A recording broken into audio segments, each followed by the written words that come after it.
What's up, guys? So if I ever had a $50,000 financial emergency, here's why credit cards would be the last way I would fund it.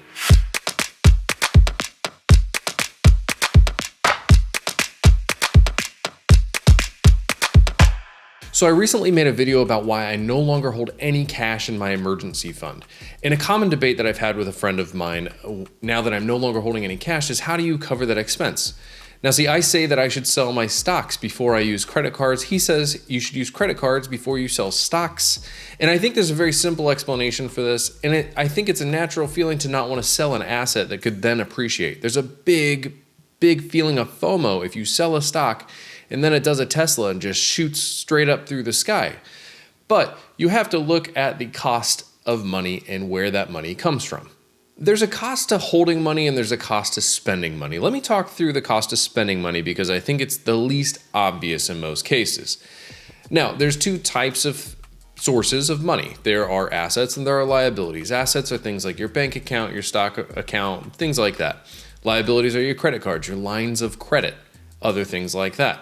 So we'll talk about the liabilities first. That's pretty obvious how much that costs. If you have a credit card that charges you 20% to borrow money, it costs you 20%. That's really obvious. Now, where I think it's less obvious is on the asset side. So if you have a stock portfolio that, let's say, is average and performs 7-8% annually, it's not very obvious that the cost of using that money is 7 to 8%. Because when you use that money for something else that's not going to earn money, you're going to lose out on that 7 to 8%, which is effectively a cost. So now a really simple way to visualize the cost of money is over here, I'm going to put our liabilities. We'll have a 20% credit card. We will have a 2% line of credit. We will have cash here roughly in the middle, starting on the asset side of the spectrum.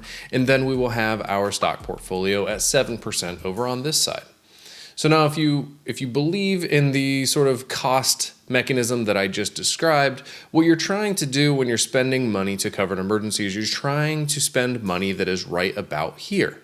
Now that's typically going to look like cash, maybe a line of credit, maybe a low performing asset, but what you're trying to avoid is spending money out here on the ends, the high cost of spending areas. And that's why I'd sell my stocks before using my credit cards, because credit cards are much closer to those end points of those high cost items.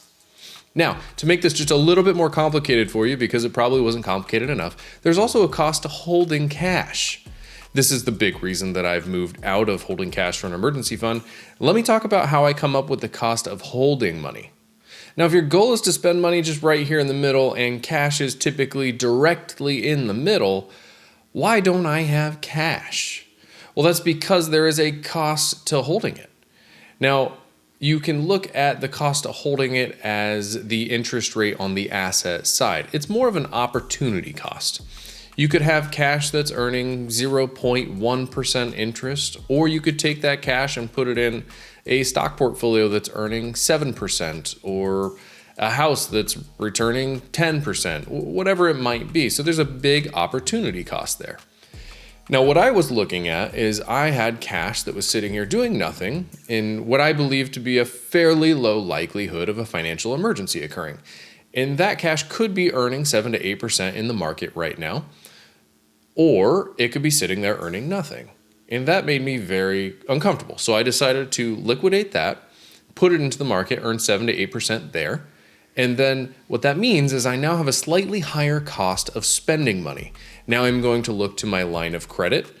I'm realizing I'm doing all these hand signals backwards, so just go with me. I'm going to look at my line of credit, a 2% cost. So now it's no longer free for me to fund that emergency. It's now 2%-ish, 2 to 7 to whatever I can find in that range that we discussed before to fund an emergency.